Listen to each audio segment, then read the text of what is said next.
Viltus trauksme ir tāda, kad ekipāža atbrauc uz objektu, konstatē, ka visi logi un durvis ir cieti, viss ir kārtībā vai pat saimnieks atrodas mājās. Nav laupīšanas pazīmes. Tas mēdz notikt, ja klientam ir uzstādīta veca sistēma, kas sūta pat par sevi trauksmes signālus.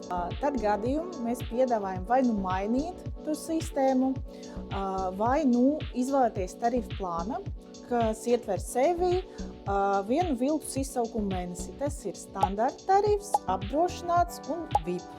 Tiem klientiem, kuriem ir uzstādīta jauna sistēma un mēs saņēmam viltus trauksmes signālu, mēs uzreiz atsūtām savu tehnisko speciālistu, kas veic pārbaudi, un, ja kas pēc nepieciešamības, mēs mainām sensoru garantijas ietvarus.